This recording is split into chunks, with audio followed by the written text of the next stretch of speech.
It's easy to feel like this is going slow, but there's actually a lot of progress compared to where we started.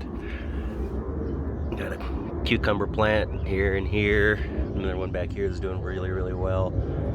Tons of peas. They're growing to be enormous, and we tried one pod that was ready and they were delicious. Dill is nice and tall and tasty.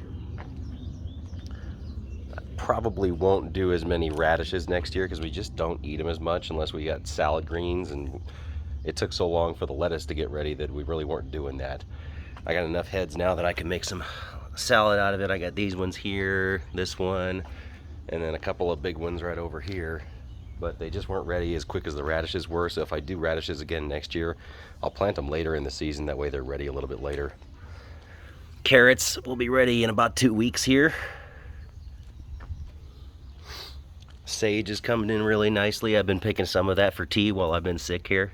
Sage tea is amazing. Just mix it with some black tea leaves and make some like regular tea but with sage in it. It's absolutely fantastic. Got some chives coming up over here just a little bit. The onions in this area didn't really take too well. I got a couple here, but not a whole lot actually took. I'm not sure what's wrong with the soil in this spot, but nothing really grew here. Tomato plants are doing awesome right here. This one especially is just huge and leafy, so now it's time for it to start getting some flowers. I may need to add some fertilizer to get those flowers going. Basil in here is doing fantastic, and it is so good. I'm gonna pick up some mozzarella cheese from Costco when I go tomorrow, and we'll just put some mozzarella and basil and tomatoes together. It's so good.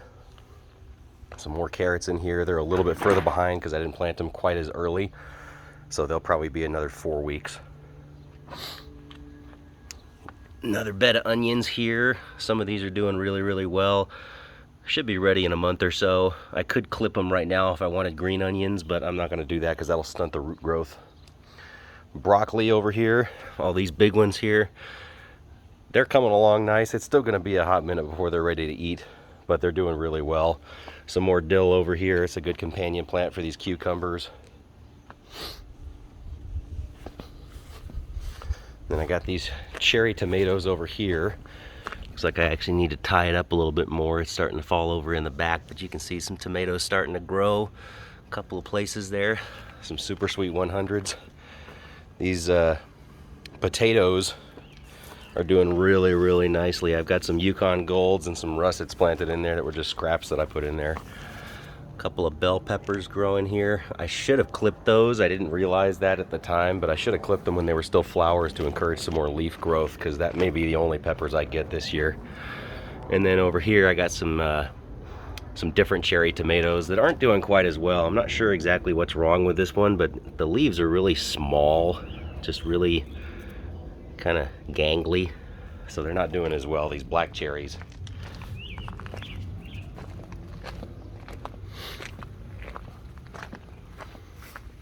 And then for the actual cherries, this tree is still a youngin'. I just planted it this year, but it's nice and springy still.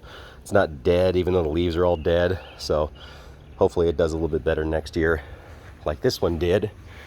This is the one I planted last year, and it grew some very good foliage, and even a couple of little nasty looking cherries that are all kind of warped and knobbly. Not really any good to eat this year, but we didn't expect any cherries for 2 or 3 years, so that's all right. And then the grapes not doing as well, so we'll see what happens with them. But our neighbor actually has some grapes over here that are coming down over the edge. Oh, here's some mint plants here. This one's actually peppermint, which is a lot stronger and more minty tasting than the sweet mint we've got out front. And then this one is chocolate mint.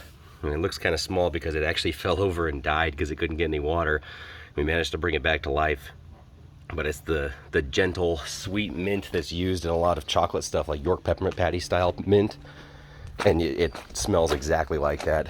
But our neighbor over here, they have some grapevines. I'm not sure exactly what kind of grapes, because this is the first year I've seen them actually do anything, but you can see them down here starting to form a ton of grapes. And I ain't gonna feel too bad about taking them if they're growing on our side of the fence, because they got plenty over there on their side. Gonna be tasty.